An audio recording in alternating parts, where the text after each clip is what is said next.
It's chaos. You'll have to see it to believe it. Whoever said that must have been talking about Talladega. It's a place where chaos mixes with speed. Where a town turns into a city.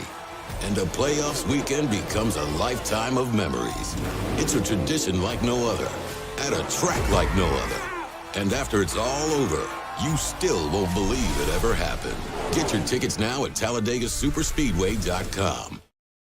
Roll Tide and welcome to this Thursday edition of Crimson Drive, driven by NASCAR. This is Roger Hoover. Great to be with you from our studios in Tuscaloosa. As we're certainly excited that we're getting closer to the start of football season. Tonight, Alabama soccer season is starting. We have a lot to talk about this week on Crimson Drive, driven by NASCAR.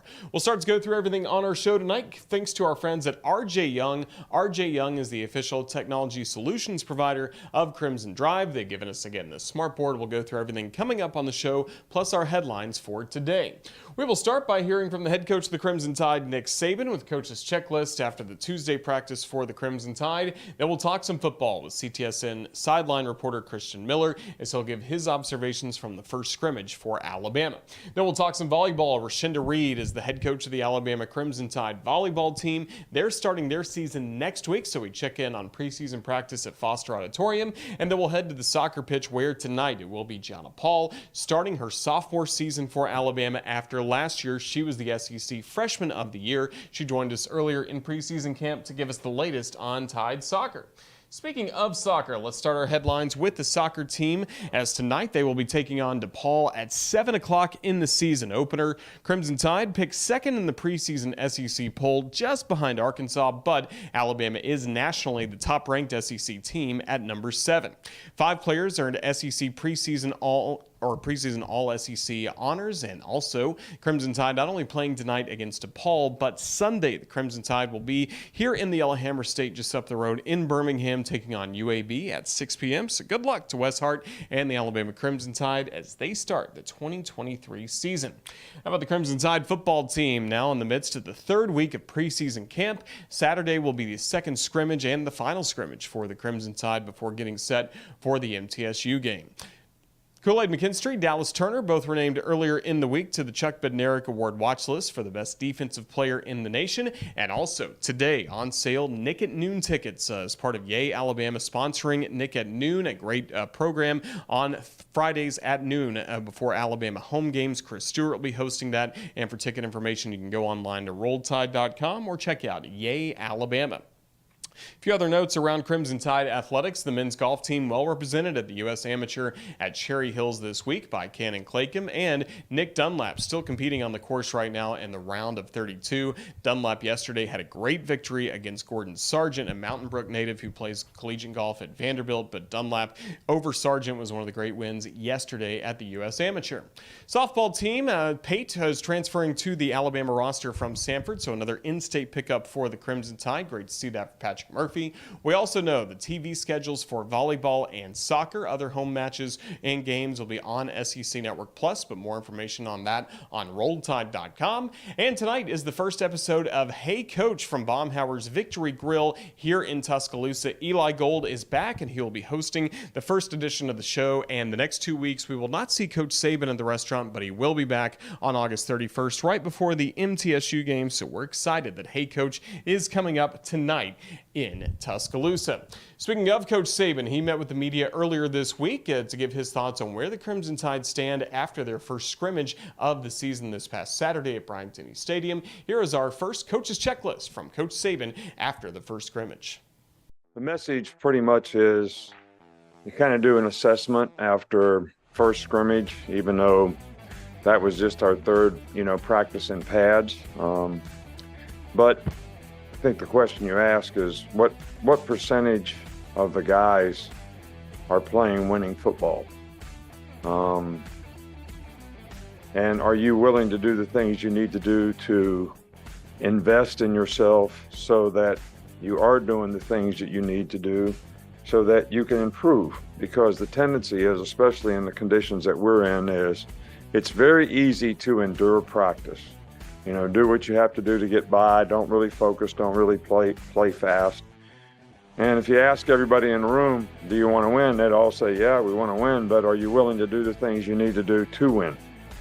And you got to get out of your comfort zone. Some people would say you got to make sacrifices and do things so that you can improve. But the way I'd rather say it is you got to invest in yourself in terms of doing the things that are going to help you on and off the field be the best player you can be. And the bottom line is just to ask yourself, can your teammates trust you to do your job? And that should be everybody's goal in terms of what they strive to do and what they're trying to do, so that that's how you compete to play. That's how you compete for playing time. So I like the attitude of the team so far. I think we got a lot of guys trying to do that.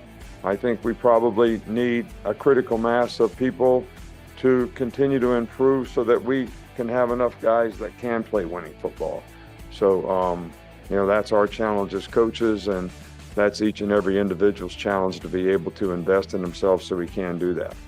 Carry-ons, I think anybody that gets experience playing, which he got some experience last year, I think he's much more confident. I think he has a better understanding and probably a little more maturity about, what he needs to do to go out there and perform well. So, and there's competition at the position. He, Kool-Aid, Trey, are all doing a pretty good job out there. So I think that's good for everybody in terms of their improvement as well. What I tell the quarterbacks is it's not up to the coaches. You looking over your shoulder to see if the coach is going to do this or that. How about you forcing me to play? Forcing me to play you. Force us to play you.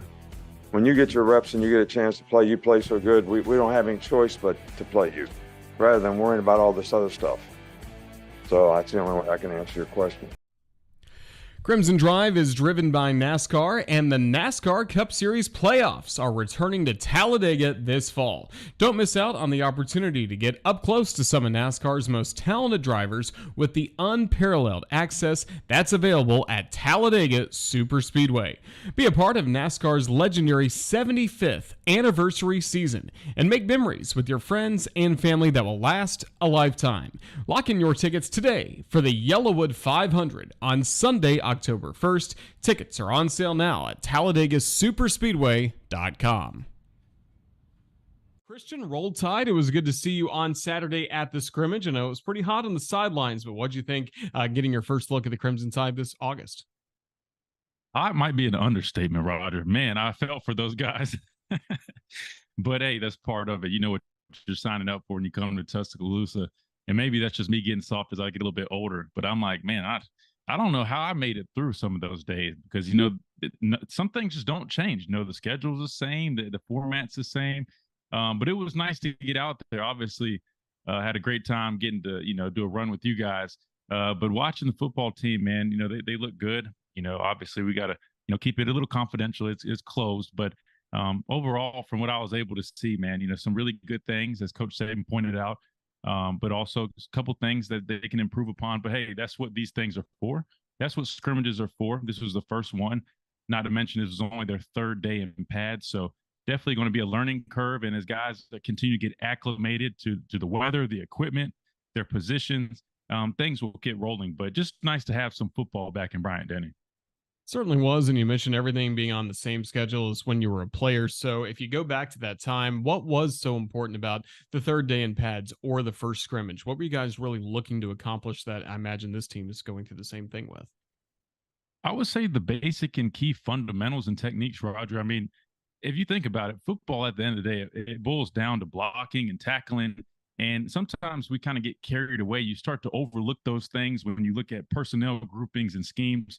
But at the end of the day, you have to do those things really well in order to have success. And so those are some of the things you want to work on early. You want to build that foundation. Look, it's like a house, right? You got to have a strong foundation to have a strong house. And it's the same thing with football, So now is the time to work on those things. And that natural progression will come as you get further into camp. And I just think, for a starting point, from what I was able to see, we're at a really good place. Looking at the defense, obviously a lot of attention on the new defensive coordinator, Kevin Steele, who does have familiarity with Alabama from his two previous stints here before. Did you notice anything different about his approach on the field as compared to some of the people in the past? He's going to bring that fiery intensity. I was with him in 2014. I got to witness that firsthand, and it's nice to see that, back in Tuscaloosa. So I think that's one thing that we've heard talked about a lot between Coach Saban and everybody in that building is they want to reestablish that identity of Alabama football, and that's playing physical, finishing, sustaining. And I think that's his approach. He's going to try to really instill that in those guys, and we got to see an early glimpse of that this past Saturday. It certainly was good. Obviously, having to replace a lot on the defense from last year with Will Anderson being gone from a year ago. But I think one maybe position that's a little overlooked is Mike linebacker, Henry To'o. To'o called all the plays on defense the last 2 years. What are you seeing from that position at this point in camp? Yeah, so the Mike linebacker, like, as you're right, that's the head of the defense. He's making all the calls. We like to call him the quarterback of the defense, and so it's a very key position. I've seen some really good things. You got guys like Deontay Lawson, who they have a lot of faith in, a lot of trust in. A guy that's played, has some really good experience, is a really good player. But you've also got a handful of guys, young guys, that we've seen glimpses of, but also transfers coming in, guys that can also play the position and work alongside them. So I think there's a lot of depth. Quality depth at that position. I see them work multiple guys in there, in at Mike, in at the Will position, the money position, and some of the other packages. So that shows me that there's going to be some quality depth there, which is really going to be important, especially when you get into the season. I mean, look, injuries are inevitable. They're going to happen in football, and it's really important that you have guys ready to step up when their number's called. Crimson Tide finally in full pads, and of course Saturday's scrimmage. We got to see some hard hitting on the line of scrimmage. Did you kind of like the intensity you saw from both the defense and the offensive lines? I did, Roger. Everything starts up front. Everything starts with the line of scrimmage. And that's one thing that I feel like a lot of people are hoping to get back to is that physical style of play up front on both the offensive and defensive line. They say the game is won in the trenches, and it really is. And I was able to see some of that. And that's what you want to get back to. And if you want to run the ball effectively, you got to win the line of scrimmage. If you want to stop the run, you have to dominate the line of scrimmage. And so I think, with everything starting up front, you really want to emphasize that. And you've got veteran guys on the defensive line, Tim Smith, Justin Boygby, these guys, Jaheim Otis. They're vets, they're big guys, but they're also athletic. And, I like how they're progressing. And you look at the offensive side of the football, you got Booker and Latham, some dominant guys who have been outspoken about wanting to return to that style of play. So I'm really excited to watch, the offense and defensive line really progress and get back to that nasty physical style of football. Line of scrimmage is certainly where the game is played, but a lot of eyeballs will certainly be on some of the skill positions on the offensive side of the ball. If you look at quarterback, running back, wide receiver, even tight end, I know fighting for playing time there. What's going to be important over this week of preseason camp ahead of next Saturday's scrimmage about playing time and some of the competitions there for some of those spots where Alabama clearly has a lot of depth? Right. They have a lot of depth. You said it. And that's important. You have to go out there and compete. You have to put your best on tape, and these scrimmages are the time to do that. But you also can do it during the weekday practices. But that scrimmage is meant to be treated like a game-like situation. And so for these guys, I mean, there's a lot of talent around each other. Really build off one another, but don't, overcomplicate things. We heard Coach Saban talk about in the press conferences, there are some inconsistencies. He pointed out the wide receiver position. If I'm those guys, I was challenged by my head coach. He called us out and said, hey, you're called a wide receiver for a reason. And so I'm attacking this week, working on my hands, being more consistent, right?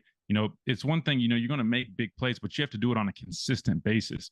And so to me, I accept those challenges head on, and that's what I'm going to work on throughout the week. And hopefully when the time comes during the next scrimmage, we can really capitalize and show that, hey, we took the coaching and now it's our time to capitalize on it. Those positions, really new players starting to emerge, but a couple of positions as we round out kind of our look at this football team where you have some old, reliable veterans. Punting, James Burnip; kicking, Will Reichard. What kind of luxury is that? I really enjoyed getting to watch those specialists on Saturday. Absolutely. No, it's imperative that you have guys that are reliable in those positions, right? I mean, look, let's just be honest. There's times that we didn't have the most reliability in the kicking game, and you see how that can hurt you. So to have a veteran guy like Will Reichard and a guy like Burnip punting the football, that really helps your special teams tremendously. When you get down in those areas, you feel a lot more comfortable taking those kicks. So to have that veteran type of presence with your special teams unit is very important. Plus, it helps the guys, that are running down on the kickoffs and the punt teams. You're a lot more comfortable knowing that these guys are going to boot it down there. You just got to go down there and cover. So that's definitely a strong point for Alabama football is their special teams. Well, we've seen one scrimmage, still one scrimmage to go for the Crimson Tide at Bryant-Denny Stadium this upcoming Saturday. What's going to be different about what we see on the field coming up Saturday? Well, hopefully it's a little bit cooler for these guys. So that And you. Yeah, and me, right? Yeah, no, honestly, Roger, I'll be honest. I think we'll probably see a lot of similarities, but hopefully we see guys take the criticisms, right?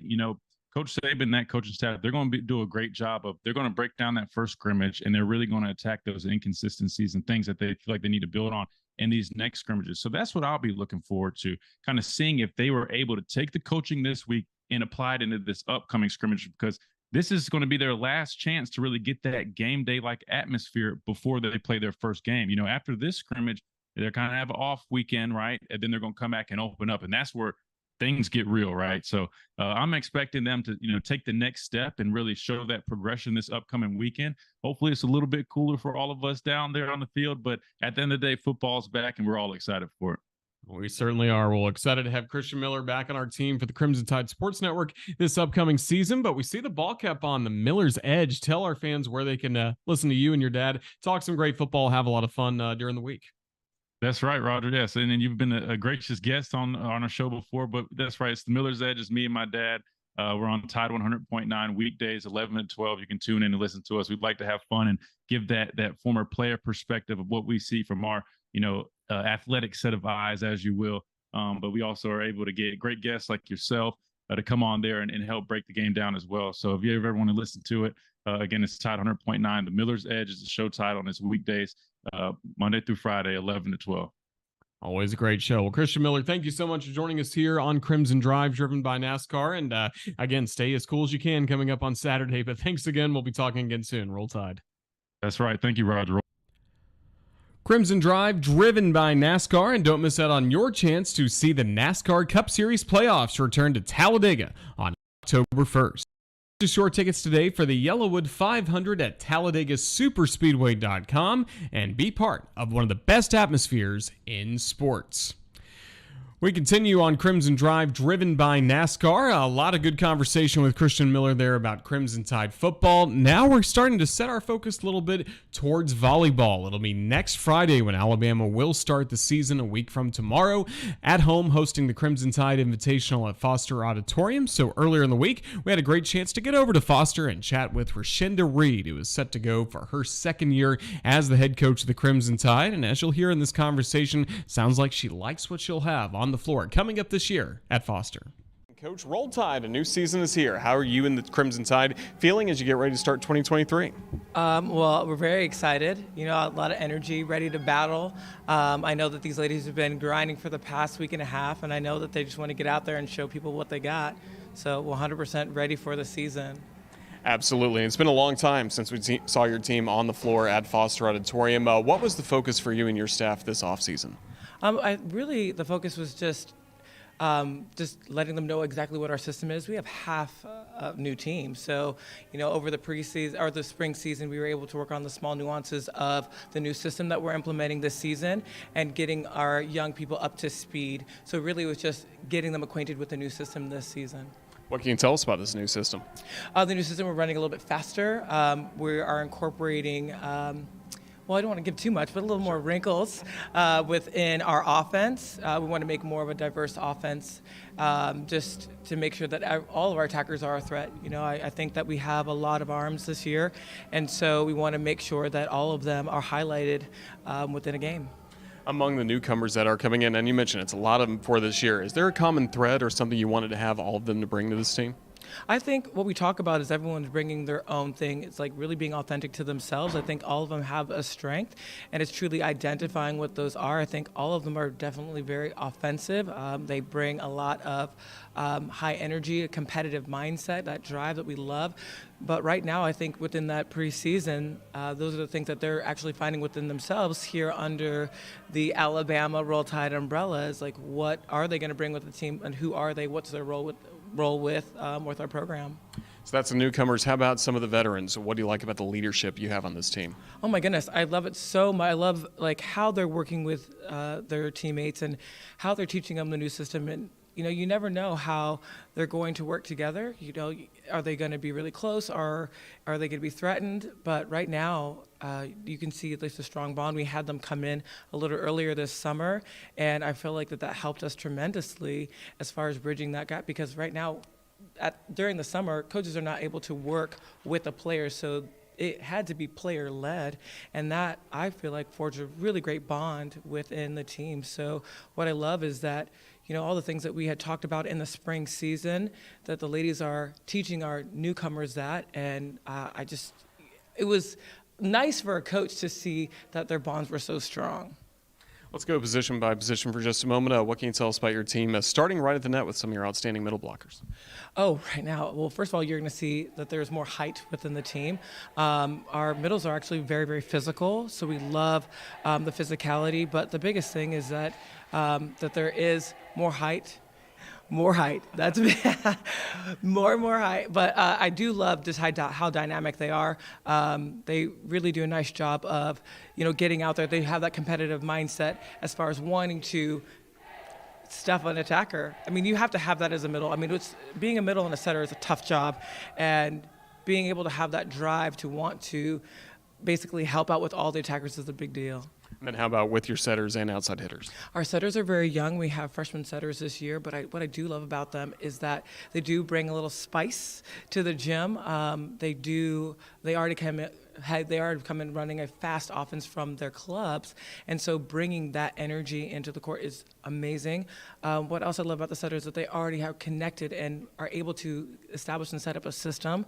And even though they're freshmen, they're able to walk in and lead, and I think that's something that you need from that position, the setting position, as in football terms, that is our quarterback. Right. To say. And then how about in the back with the defensive specialist? Our defensive specialist. So we have a great back row. We have. Hold on, I'm just losing myself. We have Victoria, who's our veteran. We have Sydney, who's also our veteran that has worked with us this last season. And we have Frankie, our newcomer.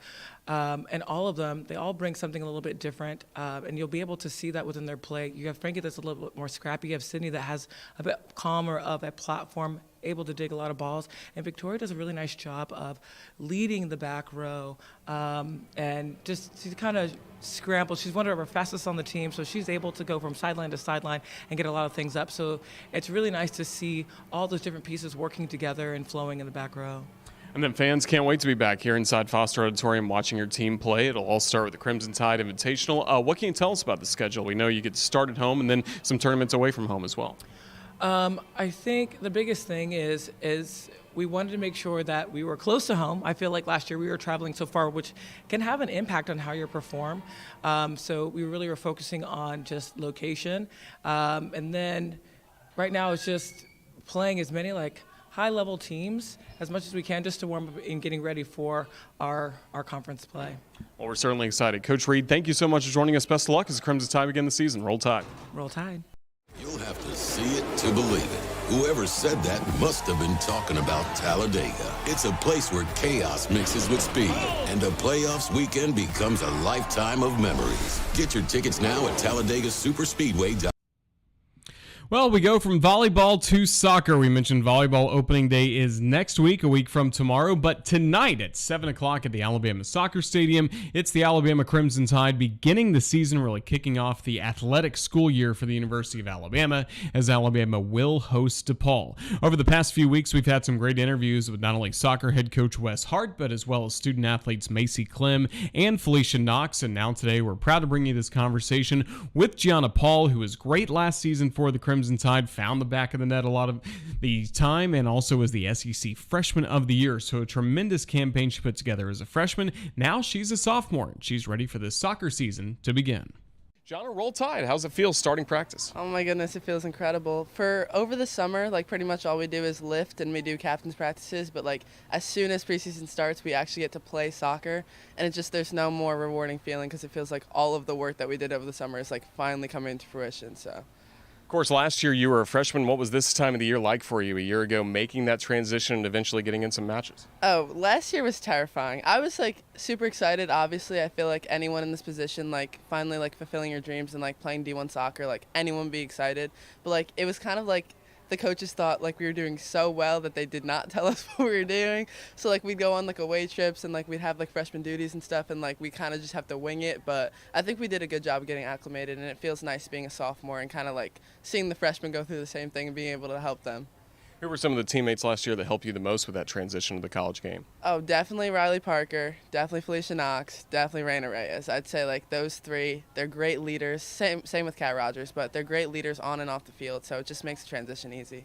There was so much attention last year placed on the senior class, of course, helping Alabama win the SEC championship, get to the College Cup. But ever since the season came to an end in Cary, now you guys are focused on this year. What's this identity of this team so far? I think we have been trying to stray away from the idea that like we have to keep talking about last season. I think obviously it's important for like our history and our program that like we did so well last season, but I think we're putting a big emphasis on the fact that we are who we are, and like we're not trying to like prove anything to anyone because we already know how good we are. And how good can this team be? This team can be great. I think this team can do the exact same thing that last year's team did. I think we can make a far run. I think it literally just ties down to chemistry, hard work, and just putting it all out on the field. How do you want to impact the game the most? Well, I love scoring. That's like my thing. I feel like my leadership on the field is pretty powerful, especially considering how young I am. I just love making an impact in any way in the game I can, and for me that comes by scoring. Yeah, and with scoring, is there a sweet spot for you on the field where you love to shoot? I love from anywhere. I feel like my favorite spot, I mean, at least for last season, was like right side of the field, end line, kind of awkward, top of the 6-yard box angle, cut it back across to the back post.